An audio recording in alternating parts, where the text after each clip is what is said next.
Hi all of you. तर आजच्या व्हिडिओमध्ये मी तुमच्याशी 4 पॉईंट शेअर करत आहे. फर्स्ट पॉईंट इज ऑफकोर्स शेवग्याच्या शेंगाची भाजी.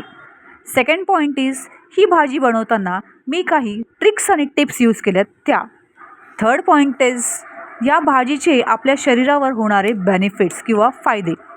लास्ट पॉईंट इज काही आठवणी ज्या कदाचित तुमच्यासोबत पण रिलेट होतील.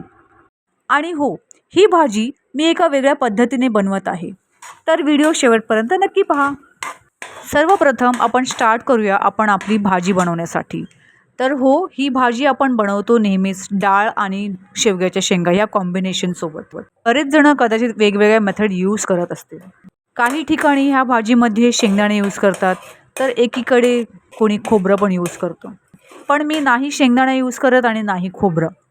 मी जी भाजी बनवत आहे त्या भाजीमध्ये मी जो मसाला बनवला आहे तो आहे म्हणजे कांदा, देन अद्रक, लसूण, मिरची, खसखस, दगडफूल, तेजपत्ता आणि हो, तुम्हाला जर आवडत असल्यास लवंग आणि मिरी देखील, पण मी ते नाही यूज केले.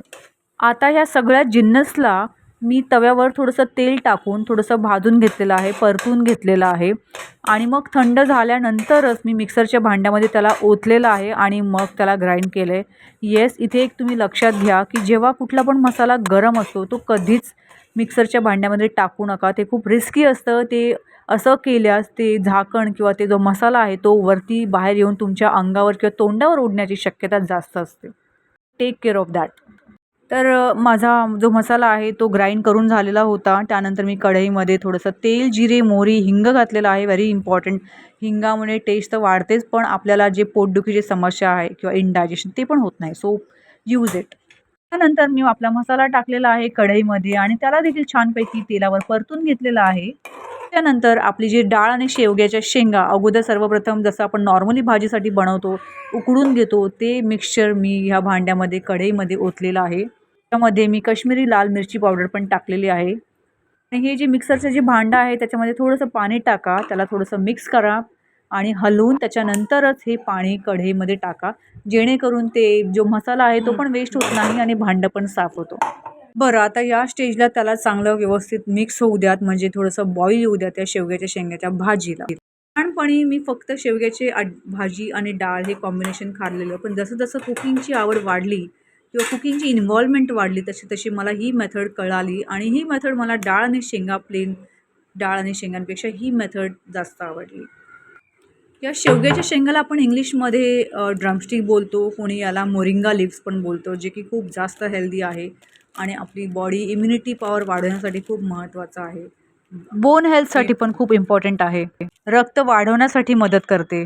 डायबिटिक पेशंटमध्ये पण खूप फायदेशीर आहे. वजन नियंत्रित करण्यासाठी पण फायदेशीर आहे. त्वचेसाठी, केसांसाठी पण खूप छान आहे. सो आठवड्यातून 2 वेळेस तरी ह्या भाजीला जरूर सामील करा. आता मी यामध्ये ॲड केलेला आहे जिरा पावडर आणि कांदा लसूण मसाला. नंतर चवीपुरतं मीठ आणि गरजेनुसारसुद्धा, कारण की जर पेशंट हायपरटेन्सिव्ह असेल म्हणजे हाय ब्लड प्रेशरवाले पेशंट घरात असतील तर मीठ थोडं कमी टाका. घरातील बाकीच्या मंडळींनी नंतर मीठ घ्यावे. बरं, ह्या भाजीमध्ये टाकण्यासाठी आपल्याला गरम पाणी पण लागेल, जे मी ऑलरेडी करून ठेवलेलं आहे. आणि जसं आपल्याला हवं आहे, जशी कन्सिस्टन्सी तुम्हाला पाहिजे, म्हणजे अगदी भाजी पातळ पाहिजे असेल भातासोबत खायला किंवा भाकरीसोबत चुरून खायला तर मग थोडी पातळ भाजी करा. आणि जर नाही तुम्हाला घट्ट भाजी आवडते तर भाजीमध्ये पाणी टाकणं अवॉइड पण करू शकता किंवा मग थोडंसं टाका. मी थोडी मीडियम कन्सिस्टन्सी ठेवते, कारण की मला एकदम घट्ट किंवा एकदम पातळ असं नाही आवडत. शिजून आता थोडीशी मीडियम कन्सिस्टन्सी होईल. आणि वन मोर टिप आणि ट्रिक, या भाजीमध्ये किंवा कुठल्याही भाजीमध्ये पाणी गरम करूनच टाका. त्याच्यामुळे काय होतं, भाजीची चव छान लागते आणि भाजी पटकन शिजते. अगेन व्हेरी इम्पॉर्टंट ट्रिक, या भाजीमध्ये चिमूटभर थोडीशी साखर टाका किंवा गूळ टाका. सो येस, घाबरू नका, त्याने शुगर नाही वाढणार, पण भाजीची चव मात्र नक्कीच वाढेल. ट्राय करून बघा आणि येस, मला कॉमेंट जरूर करा. आता या भाजीला मस्तपैकी एक उकळी येऊ द्या. लहानपणी मला भाज्या खायला बिलकुल आवडत नव्हत्या, पण जसं जसं वय वाढत गेलं, तसं जसं हेल्थ अवेअरनेस वाढत गेलं, तसं तसं भाज्यांचे प्रकार आणि भाज्यांची आवड पण निर्माण होत गेली. आता या भाजीमध्ये खूप सारी कोथिंबीर टाका. मला असं वाटतं की जगामध्ये खूप कमी प्रमाणातले लोक असे असतील ज्यांना कोथिंबीर हा प्रकार नसेल आवडत. कारण की ऑलमोस्ट 80 to 90% लोकांना कोथिंबीर हा प्रकार आणि खूप जास्त प्रमाणात आवडतो. बरोबर ना?